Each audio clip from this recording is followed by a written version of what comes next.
Miguel! Ganhou um celular? Sim. De presente de aniversário? Sim. Mas não é seu aniversário?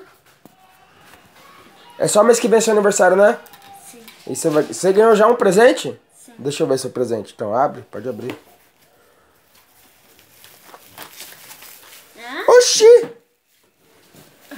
Oxi, amor! Um sabão? Esse é seu presente, Mi? Ah, pra você lavar roupa, ajudar sua mãe a lavar roupa. Ficou triste? Por quê? Ah, sabão, ó, pra lavar roupa. Porque pensou que você ia ganhar um presente caro, Mi. Mas nem é seu aniversário ainda. Você queria ganhar o quê? Um celular? É? Ah. E aí, amor? Ixi, E agora? Foi o erro das Casas Bahia, que entregou aqui e entregou um sabão. Você comprou um celular e chegou um sabão. Isso, chegou um sabão. Agora não tem o que fazer. E agora, Miguel? Vai ficar triste? Dá pra você lavar roupa. Dá sim. Ah, peraí. O que, amor?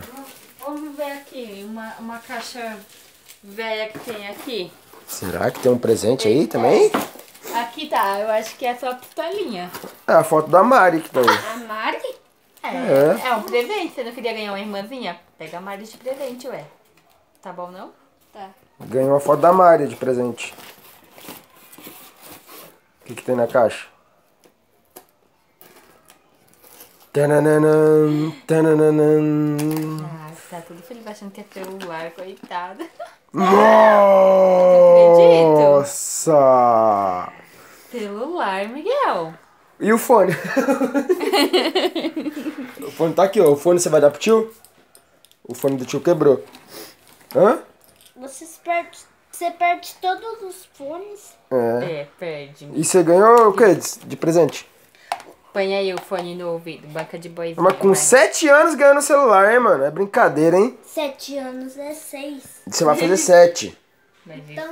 Então, Eu com 7 anos eu ganhava uma Havaiana. Falei, amor, você ganhava o quê, amor? Eu ganhava nada. Eu ganhava uma Havaiana e apanhava com a própria Havaiana.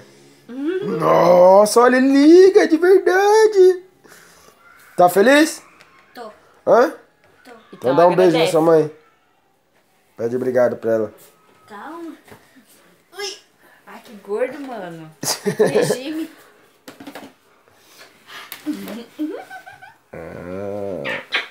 Ganhou um celular. Ah, agora beijo no tio.